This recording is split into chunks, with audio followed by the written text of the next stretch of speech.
मु समस्त स्वागत करुच्ची सोम ट्यूटोरियल्स यूट्यूब चैनल को। आज क्लास रे हमने आलोचना करबा प्लस 3 चतुर्थ सेमिस्टर कोर 10 रो यूनिट 3 जोन थे कि हम आलोचना करूला जो ओडिया साहित्य रो प्रथम क्षुद्र गल्प रेवती उपरे जाके 1898 मसीहा रे उत्कल साहित्य पत्रिका रे प्रकाशित होइतिला एवं सेहितिरा हम देखुतला जे रेवती बोले गुटे चरित्र जे कि गां रे रहुतिला एवं सेही रेवती घर को पाठ पढ़ा को आसुले वासुदेव बोले गोटे से गाँव अपर प्राइमरी स्कूल रो शिक्षक एवं से पाठ पढ़ा को आसुले एमती कि 2 वर्ष बीती जाइए से बाड़ी रोग रेवतीर पिता मृत्यु घटी एवं किसी समय पर रेवतीर माँ मृत्यु घटी घरे अच्छा जेजी माँ आउ रेवती से प्रसंग उपर आम आलोचना करूला।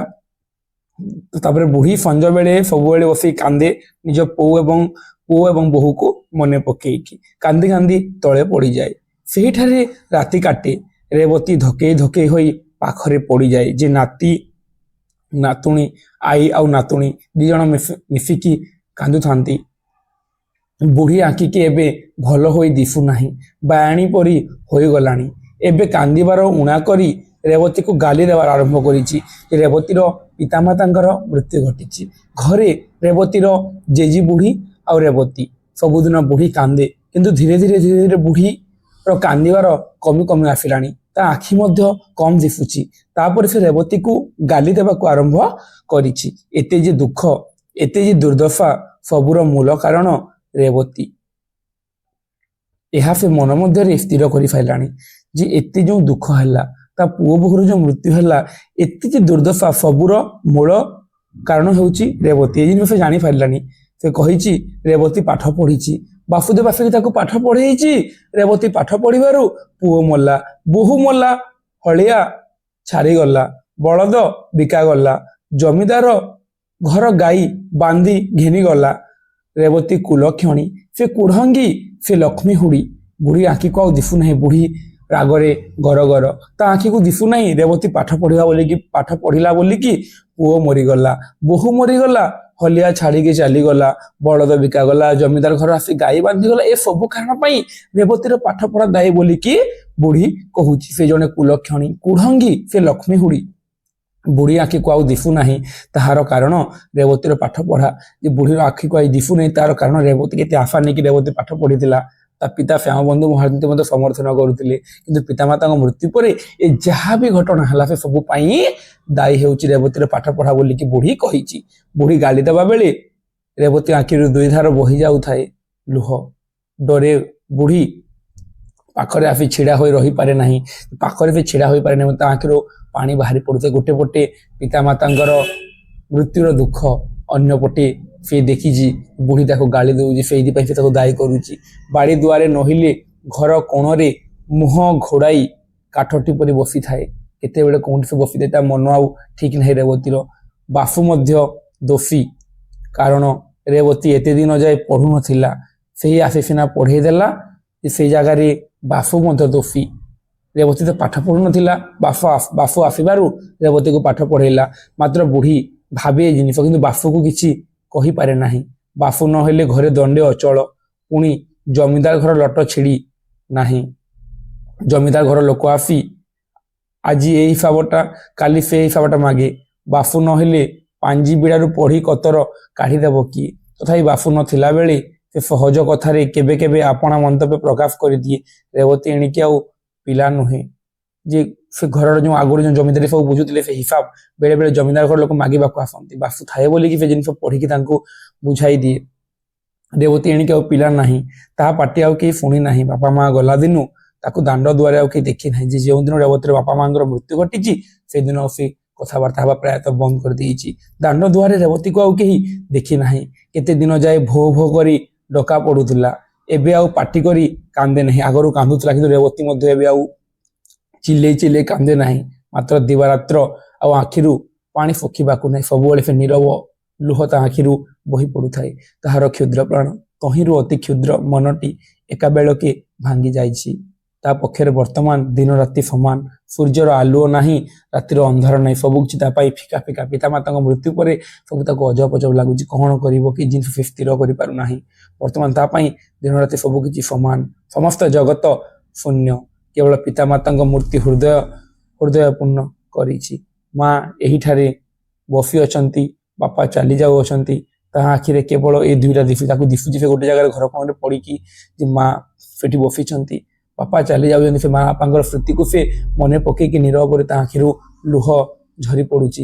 ବାପା ମା ମରିଯାଇଛନ୍ତି, ଆଉ ସେମାନେ ଆସିବେ ନାହିଁ ଏ କଥାକୁ ସେ ରେବତୀ ବିଶ୍ୱାସ କରିପାରେ ନାହିଁ। ଛୋଟ ଝିଅଟା କେମିତି ସେ ବିଶ୍ୱାସ କରିବ? ପେଟରେ ଭୋକ ନାହିଁ, ଆଖିରେ ନିଦ ନାହିଁ, ଦିବା ନିଶି ଅନୁକ୍ଷଣ ପିତାମାତାଙ୍କର ଧ୍ୟାନ କେବଳ ସେ ଝୁରି ହେଉଛି ସବୁବେଳେ ଯେ ପିତାମାତାଙ୍କୁ। ଜେଜେମା ଡରରେ ଖାଇବାକୁ ବସେ, ଇଚ୍ଛା ନଥିଲେ ବି ବୁଢ଼ୀ ରାଗିବ ବୋଲିକି ଖାଇବାକୁ ବସେ। ଭୂଇଁରୁ ପ୍ରାୟ ସେ ଉଠେ ନାହିଁ, ଦେହରେ ହାଡ଼ ଚମ 2 ଖଣ୍ଡ ଅଛି, ପୁରା ଶୁଖିଗଲାଣି। କେବଳ ବାସୁଦେବ ଘରକୁ ଆସିଲେ, ବାସୁଦେବ ବେଳେବେଳେ ଘରକୁ ଆସେ, ବାସୁଦେବ ଘରକୁ ଆସିଲେ ଉଠି ବସେ, ବଡ଼ ବଡ଼ ଆଖି ଦୁଇଟାରେ ଜଳ ଜଳ କରି ବାସୁକୁ ଚାହିଁଥାଏ। ବାସୁ ଅନାଇଲେ ସାନ ନିଶ୍ୱାସଟାଏ ପକାଇ ମୁଣ୍ଡ ପୋତି ଦିଏ। ଯେ ବେଳେବେଳେ ବାସୁ ଆସିଲେ ସାମାନ୍ୟ କଥାବାର୍ତ୍ତା କରେ, ବାସୁ ପାଖରେ ଥିବା ଯାଏ ତାକୁ ଚାହିଁ ରହିଥାଏ। କେତେବେଳେ ଆଉ କିଛି ଜ୍ଞାନ ନଥାଏ, ଆଖିରେ ବାସୁଦେବ, ଚିନ୍ତା ବାସୁଦେବ, ସମସ୍ତ ହୃଦୟଟା କେବଳ ବାସୁଦେବ, ମୋର କିଛି ନଥାଏ, କେବଳ ତା ଆଶା, କେବଳ ବାସୁଦେବ। ଶ୍ୟାମବନ୍ଧୁ ମରିବାର ଆଜକୁ ହାତ ଗଣତିରେ 5 ମାସ, ଜ୍ୟେଷ୍ଠ ମାସିଆ ଦିନ, ଠିକ୍ ଦିନ ଦ୍ୱିପହର ବେଳେ ବାସୁ ଦୁଆରେ ଡାକିଲା ଯେ କିଛି ଦିନ ଏମିତି ବିତି ଯାଇଛି, ତା ପିତାଙ୍କ ମୃତ୍ୟୁର 5 ମାସ ଅତିକ୍ରମ କରିଛି। ଏହି ସମୟରେ ବାସୁଦେବ ଦୁଆରେ ଡାକିଲା। ଏତେବେଳେ ସେ କୌଣସି ଦିନ ଆସେ ନାହିଁ, ଯେଉଁଦିନ ସେ ଆସିକି ଡାକିଛି ସେ ଟାଇମରେ ସେ କେବେ ବି ଆସେ ନାହିଁ। ବୁଢ଼ୀ କୁନ୍ଥେଇ କୁନ୍ଥେଇ ଯାଇ ଦ୍ୱାର ଫିଟେଇଲା। ବାସୁ କହିଲା, ଜେଜିମା, ମାନେ ସେ ବୁଢ଼ୀକୁ ଯେଉଁ ଜେଜିମା ଡାକେ, ଜେଜିମା, ଡିପୁଟି ଇନ୍ସପେକ୍ଟର ହରିହରପୁର ଥାନାରେ ବସି ପାଠଶାଳା ପିଲାମାନଙ୍କୁ ପାଠ ପଚାରିବେ। ଯେ ସେ କହିଲା ଡିପୁଟି ବା ଇନ୍ସପେକ୍ଟର ଆସିକି ହରିହରପୁର ଥାନାରେ ବସି ପାଠଶାଳା ପିଲାମାନଙ୍କୁ ପାଠ ପଚାରିବେ। ସବୁ ସ୍କୁଲର ପିଲାମାନେ ଯିବେ। ମୋ ପାଖକୁ ଚିଠି ଆସିଛି, ମୁଁ ପିଲାମାନଙ୍କୁ ନେଇ କାଲି ସକାଳେ ଯିବି, 5 ଦିନ ଲାଗିବ। ଯେ କହିବାକୁ ଆସିଛି ବାସୁ ଯେ ମୁଁ ବି ପାଠ ପଢ଼ିବାକୁ, ମାନେ ସେ ଛୁଆମାନଙ୍କୁ ନେଇକି ଯିବି, ମୋତେ 5 ଦିନ ସମୟ ଲାଗିବ, ମୁଁ ଗାଁ ବାହାରକୁ ଯିବି। ଯେଉଁ ପାଟପୁର ଗାଁର କଥା କୁହାଯାଇଛି, ପାଟପୁର ବାହାରକୁ ଯିବି ବୋଲିକି। ରେବତୀ ବାଟ କବାଟ କୋଣରେ ଛିଡ଼ା ହୋଇ ଶୁଣୁଥିଲା, ଲତ୍ କରି ବସି ପଡ଼ିଲା। ଭାଗ୍ୟ କବାଟ ଧରିଥିଲା, ନଚେତ୍ ବୋଧ ହୁଏ ସେ ପଡ଼ି ଯାଇଥାନ୍ତା। ଏ କଥା ଶୁଣିକି 5 ଦିନ ପାଇଁ ଯେତେବେଳେ ଯିବି ବୋଲି ବାସୁଦେବ କହିଛି, ଅଚାନକ ତା ମୁଣ୍ଡରେ ଚଡ଼କ ପଡ଼ିଲା ଭଳିଆ ହେଇଛି। ବାସୁ 5 ଦିନ ସକାଶେ ଚାଉଳ, ଲୁଣ, ତେଳ, ବାଇଗଣ କିଣି ଆଣି ଅଗଣାରେ ଥୋଇ ଦେଇ ବୁଢ଼ୀକୁ ଜୁହାରଟାଏ ହୋଇ ଶନିବାର ମୁହଁ ସଞ୍ଜ ବେଳେ ବାହାରିଲା। ଯେ 5 ଦିନ ପାଇଁ ସେ ବାହାରକୁ ଯିବ, ସେଠି 5 ଦିନରେ ସେ ଖାଇବା ସେ ଆଣି ଦେଇଛି ଆଉ ଯାଇଛି।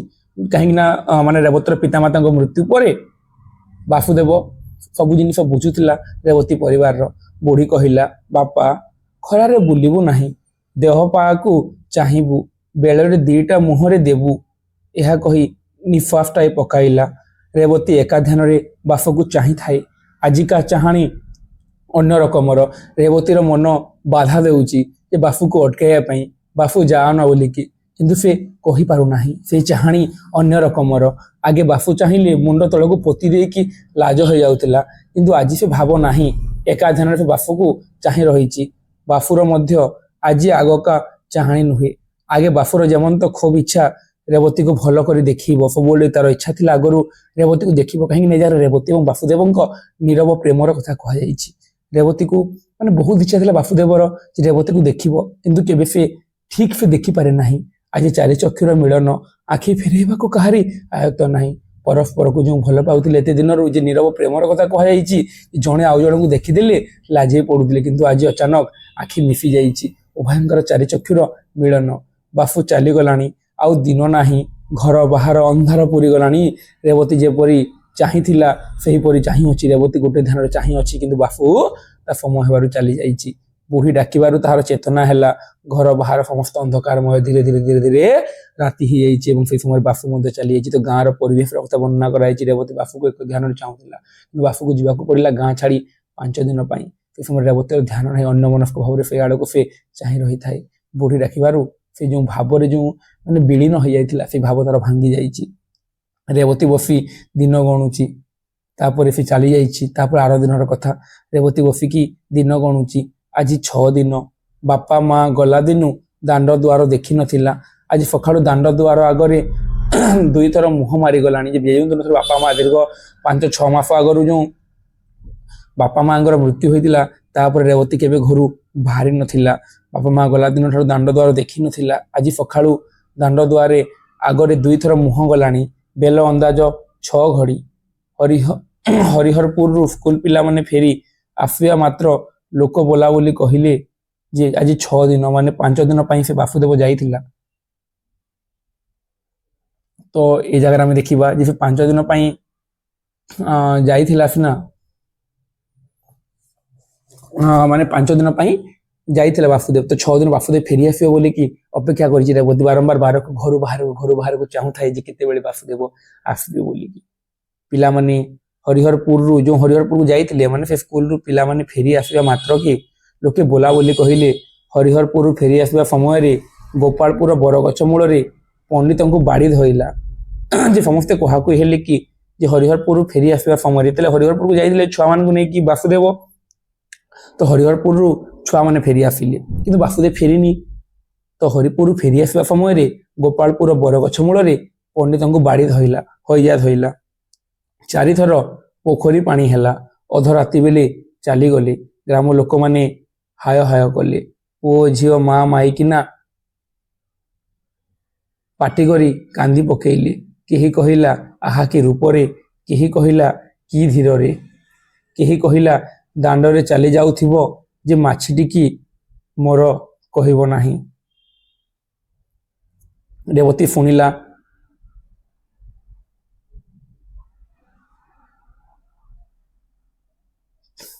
ରେବତୀ ଶୁଣିଲା, ବୁଢ଼ୀ ଶୁଣିଲା। ବୁଢ଼ୀ କାନ୍ଦି କାନ୍ଦି ତାହା କଣ୍ଠ ରୁନ୍ଧି ହୋଇଗଲା। ଆଉ କାନ୍ଦି ପାରିଲା ନାହିଁ। ଏ ଜାଗାରେ କାହାର ମୃତ୍ୟୁ ହୋଇଛି? ବାସୁଦେବଙ୍କର ଏ ଜାଗାରେ ମୃତ୍ୟୁ ହୋଇଛି। ଯେଉଁ ବାସୁଦେବ କି ସେମାନଙ୍କୁ ପଢ଼େଇକି ମାନେ ଯାଉଥିଲା, ଯେଉଁ ଜାଗାରେ ବରଗଛ ମୂଳରେ, ମାନେ ଯେଉଁ ବାସୁଦେବଙ୍କୁ ପଢ଼େଇକି ଆସୁଥିଲା, ସେ ପିଲାମାନଙ୍କୁ ନେଇକି ଯାଉଥିଲା, ଫେରିଲା ବାଟରେ ତାଙ୍କୁ ବାଡ଼ି ଦେଲା, ସେ ଜାଗାରେ ମୃତ୍ୟୁବରଣ ହେଇଯାଇଛି। ତ ରେବତୀ ଶୁଣିଲା, ବୁଢ଼ୀ ଶୁଣିଲା ବାସୁଦେବଙ୍କ ମୃତ୍ୟୁର କଥା। ବୁଢ଼ୀ କାନ୍ଦି କାନ୍ଦି, ମାନେ ତାର ଯେଉଁ ଏକମାତ୍ର ସାହା ଭରସା ହେଲା, ସେ ବାସୁଦେବଙ୍କର ମଧ୍ୟ ମୃତ୍ୟୁ ହେଇଛି।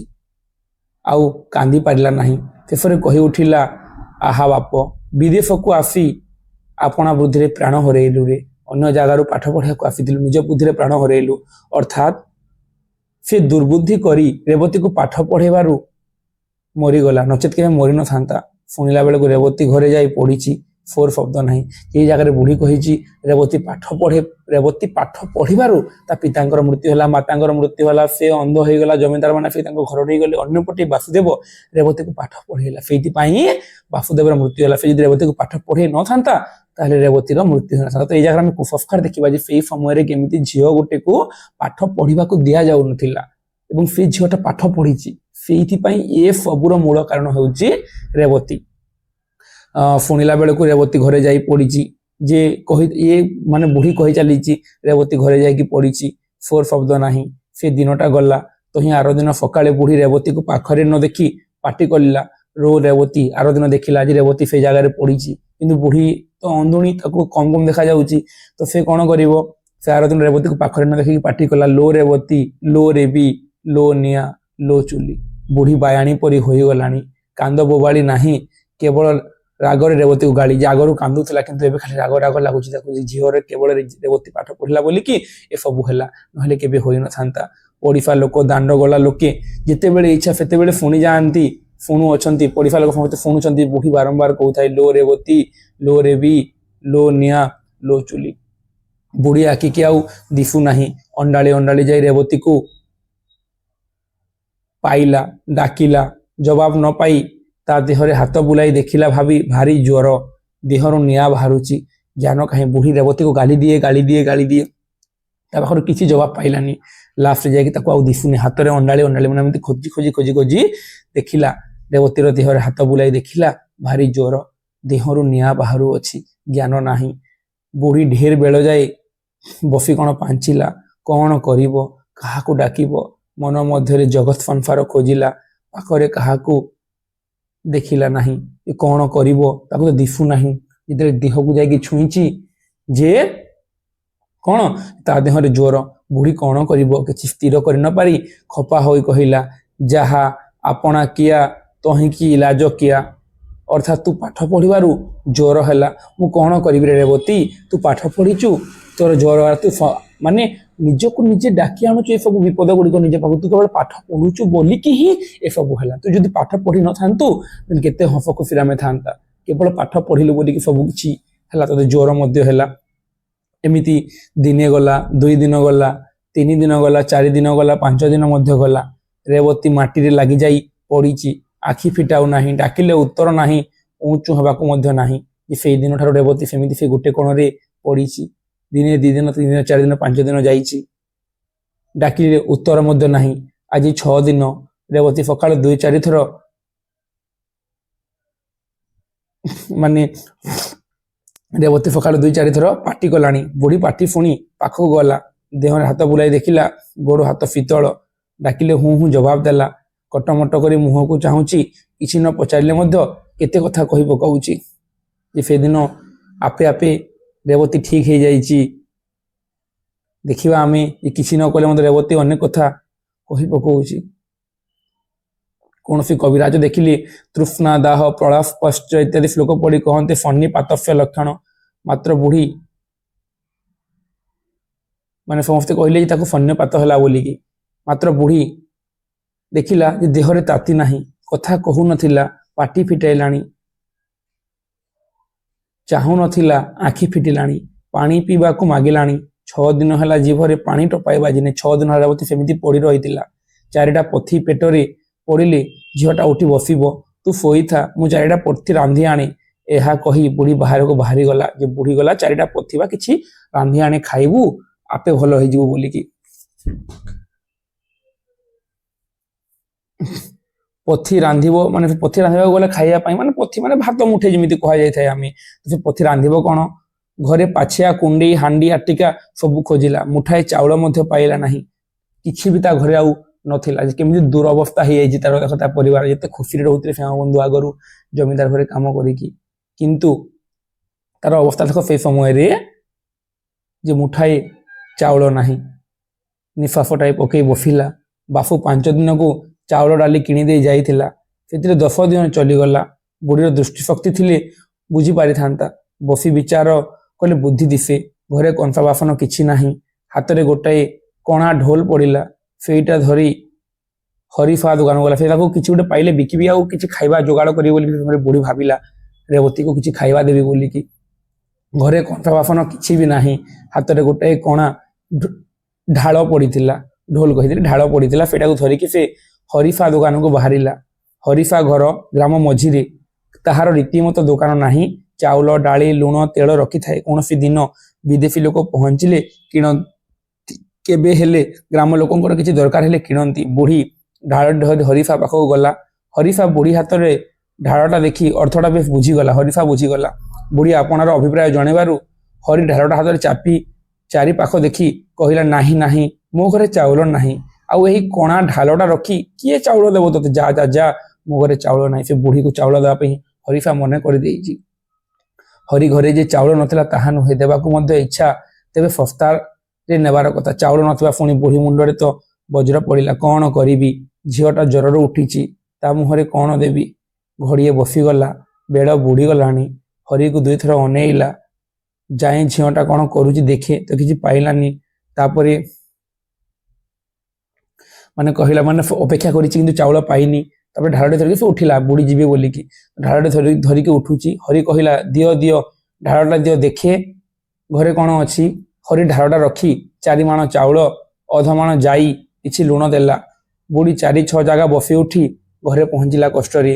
ଏ ପର୍ଯ୍ୟନ୍ତ ବୁଢ଼ୀ ଦାନ୍ତରେ ଦାନ୍ତ କାଠି ବାଜି ନାହିଁ। ଦେହ ମନ କଷ୍ଟ କଥା କ'ଣ କହିବୁ? ଘରେ ପହଞ୍ଚି ରେବତୀକୁ ଡାକିଲା। ତାହାର ବିଶ୍ୱାସ ରେବତୀ ଭଲ ହୋଇଗଲାଣି। ପାଣି କାଢ଼ିଦେବ, ସେ ଭାତ ରାନ୍ଧିବ। ଯେ ବୁଢ଼ୀର ବିଶ୍ୱାସ ଯେ ରେବତୀ ବର୍ତ୍ତମାନ ଭଲ ହୋଇଯାଇଥିବ। ଏତେ ଦିନ ଜ୍ୱର ପରେ ରେବତୀ କଥା କହିଛି, ସେ ଭଲ ହୋଇଯାଇଥିବ। ସେ ପାଣି କାଢ଼ିଦେବ, ଭାତ ରାନ୍ଧିବ। ରେବତୀ ଜବାବ ନ ଦେବାରୁ ସେ ଭାରି ଖପା ହୋଇଯାଇ ଡାକିଲା, ଲୋ ରେବତୀ, ଲୋ ରେବି, ଲୋ ନିଆଁ, ଲୋ ଚୁଡ଼ି। ପୁଣି ସେ କହିଛି, ରେବତୀ ଜବାବ ନ ଦେବାରୁ, ଲୋ ରେବତୀ, ଲୋ ରେବି, ଲୋ ନିଆଁ, लो चुली जवाब नाही। एबे रेवतीर फन्नीपात रोग क्रमशः बढ़ुची भयानक जंत्रणा देह क्रमशः शीतल से गोटे वैद्य कहते फन्नीपात रोग बोलिकी फन्नीपात रोग बढ़ुची भयानक जंत्रणा देह क्रमशः शीतल होउची जीभ फुकिलाणी भयंकर पिपासा जीभटा जेमंत भीतर को चली जाउची ठंडा जगह को जीवार इच्छा घर जाक गड़ी गड़ी बाहर को आसिला ताको सुख लगिलानी रेवती को बाड़ी दुआर को जाई पिंडारे बसिला दिन शेष हो आसिलानी खूब पवन बहुची बाड़ को आउजी बसिला बाड़ी जाक अनेइला बापा गला बरफ कदली गछ लगे भंडा बाहरिलानी 2 वर्ष तले माँ गोटे पिजुली गछ बाड़ी रे रही रेवती धाई कुआं ढाले पानी से गछरे देइथिला से गछ केडेटी हेलानी फूल धरिलानी से गछ देखी माँ मनरे पड़े बापा माँ को से कथा को धरिकी मन पकाउथाव रेवती बुद्धि स्थिर नाही मन चंचल लगा लगी किछि कथा मनरे पड़ू नाही मात्र मातार आनंदमय मूर्ति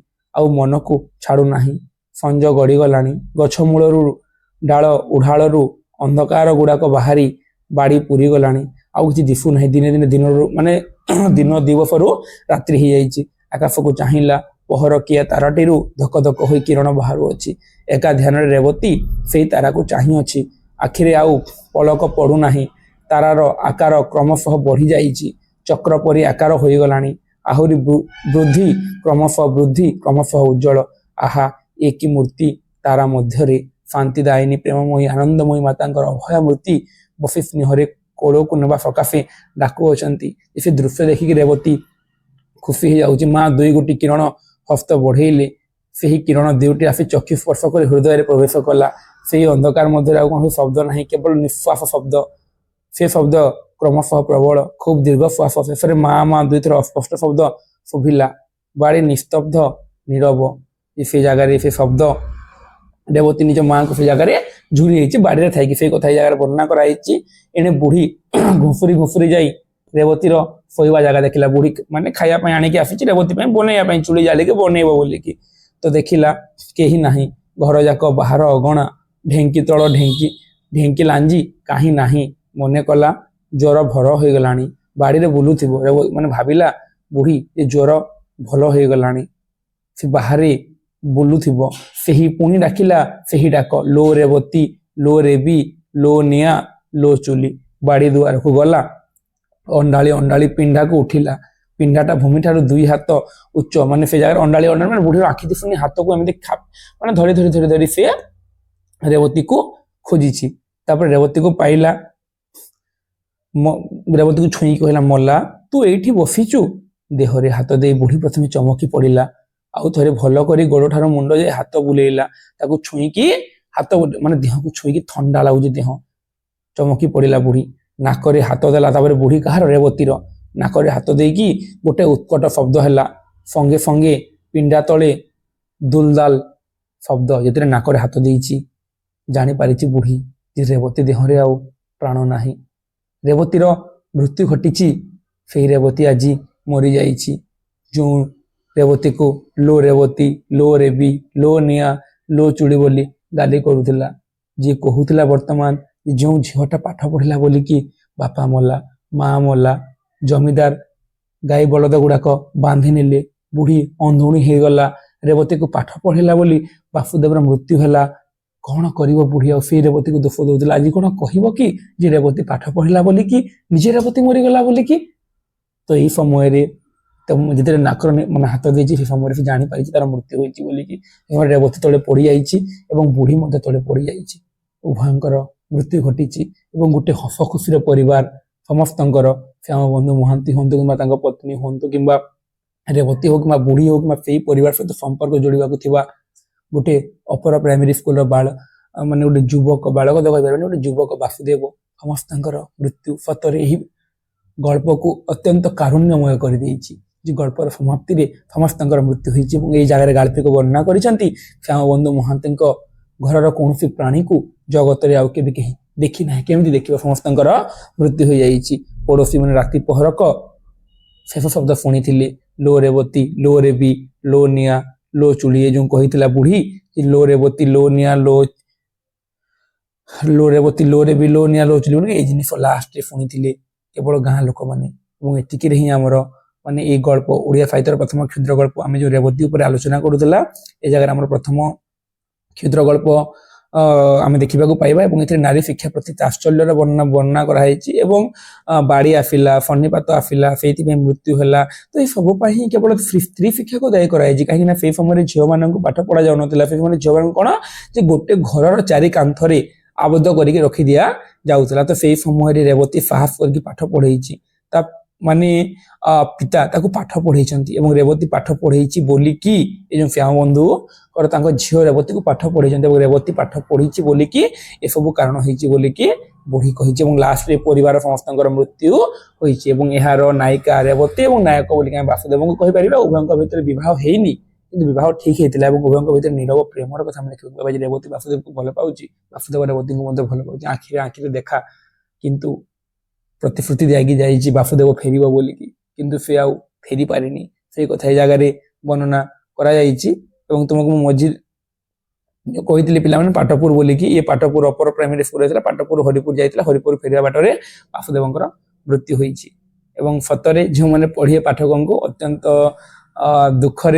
ଦୁଃଖ ଲାଗେ ଏଇ ଗଳ୍ପଟି ପଢ଼ିଲା ପରେ ରେବତୀରେ ସମସ୍ତଙ୍କର ମୃତ୍ୟୁ ସତରେ ଓଡ଼ିଆ ସାହିତ୍ୟର ପ୍ରଥମ କ୍ଷୁଦ୍ର ଗଳ୍ପ ଯେଉଁ ସମୟରେ କି ଲୋକମାନେ ଗଳ୍ପର ନାଁ ମଧ୍ୟ ଶୁଣି ନଥିଲେ ସେଇଭଳି ଗୋଟେ ଘଡ଼ିସନ୍ଧି ମୁହୂର୍ତ୍ତରେ 1898 ମସିହାରେ ଫକୀରମୋହନ ସେନାପତି এই গল্প রচনা କରିଥିଲେ ଉପନ୍ୟାସ ହଉ କି ଗଳ୍ପ ହଉ ଓଡ଼ିଆ ସାହିତ୍ୟର କଥା ସାହିତ୍ୟ ନା ଆସିଲା ମାତ୍ର ଗାଳ୍ପିକ ହୁଅନ୍ତୁ କିମ୍ବା ଉପନ୍ୟାସିକ ହୁଅନ୍ତୁ ପ୍ରଥମେ ନା ଆସେ ଫକୀରମୋହନ ସେନାପତିଙ୍କର ତ ତାଙ୍କର ଆମେ ରେବତୀ ଗଳ୍ପ ଉପରେ ଆଲୋଚନା କରିସାରିଲା ଏବଂ ରେବତୀରେ ଆମେ ବିଶେଷ କରି ଦେଖିଲା ସ୍ତ୍ରୀ ଶିକ୍ଷା ପ୍ରତି କେମିତି ଆଶ୍ଚର୍ଯ୍ୟ କରାଯାଇଛି ଏବଂ ଯାହା ବି ଅଘଟଣ ଘଟିଲା ସବୁଠି ପାଇଁ ସ୍ତ୍ରୀ ଶିକ୍ଷାକୁ ଦାୟୀ କରାଯାଇଛି ଏଥିରୁ ଆମେ ଜାଣିବା ଯେ ସେଇ ସମୟରେ ନାରୀମାନେ କେମିତି ଅବହେଳିତ ଅବସ୍ଥାରେ ଥିଲେ ଏବଂ ସେଇ ଝିଅଟି ପାଠ ପଢ଼ିଥିଲା ବୋଲିକି ଏସବୁ ହେଇଗଲା ଯଦି ଝିଅଟା ପାଠ ପଢ଼ିନଥାନ୍ତା ବୋଧ ହୁଏ ଏସବୁ ହେଇନଥାନ୍ତା তো এই জায়গায় সেই সমাজের সেই কুসংস্কারକୁ এই গল্প মাধ্যমে ফকীরমোহন সেনাপতি ସମସ୍ତଙ୍କୁ ଦେଖେଇଛନ୍ତି ଏବଂ ଏଇଟା କେବଳ ତାଙ୍କର ଗଳ୍ପ ନୁହେଁ ଏଇଟା ସେଇ ସମୟର ସମକାଳୀନ ସମାଜ ସେଇ ସମୟରେ ଏମିତି କେତେ ରେବତୀ ଥିଲେ କେତେ ରେବତୀ ଏମିତି ଅବହେଳିତ ହୋଇକି ପାଠ ନ ପଢ଼ିକି ବହୁତ କମ ବୟସରେ ବିବାହ କରିକି ଶାଶୁ ଘରକୁ ପଳାଉଥିଲେ କିନ୍ତୁ এই ସମୟରେ ଗୋଟେ ବିପ୍ଳବ ବୋଲି ଆମେ କହିପାରିବା ଗୋଟେ ପ୍ରତିବାଦ ବୋଲି କହିପାରିବା ରେବତୀ ଭଳିଆ ଗୋଟେ ଚରିତ୍ରକୁ ବାଲ୍ୟ ବିବାହ କରେଇ ନ ଦେଇକି ତାକୁ ପାଠ ପଢ଼େଇଛନ୍ତି ଫକୀରମୋହନ ସେନାପତି ତ ସେ ଜିନିଷ ଆମେ ଏ ଜାଗାରେ ଦେଖିବାକୁ ପାଇବା ତ ଆଶା କରିଛି ସମସ୍ତଙ୍କୁ ଯେଉଁ ପଢ଼େଇଲି ବୁଝିପାରିଥିବ ବୋଲି କୌଣସି ଜିନିଷ ଯଦି ଡାଉଟ୍ ଥିବ ଦେନ୍ ତୁମେ ମୋତେ କମେଣ୍ଟ କରିକି ପଚାରି ପାରିବ ଆଗାମୀ କ୍ଲାସରେ ଆମେ ଭଗବତୀ ଚରଣ ପାଣିଗ୍ରାହୀଙ୍କର ଶିକାର ଗଳ୍ପ ଉପରେ ଆଲୋଚନା କରିବା ଭିଡ଼ିଓଟିକୁ ସେ ପର୍ଯ୍ୟନ୍ତ ଦେଖିଥିବାରୁ ସମସ୍ତଙ୍କୁ ହୃଦୟରୁ ଧନ୍ୟବାଦ ଜୟ ଜଗନ୍ନାଥ ଜୟ ମା ସମଲେଇ ପୁଣି ଦେଖା ହେବା ଆମେ ଆଗାମୀ ଭିଡ଼ିଓରେ।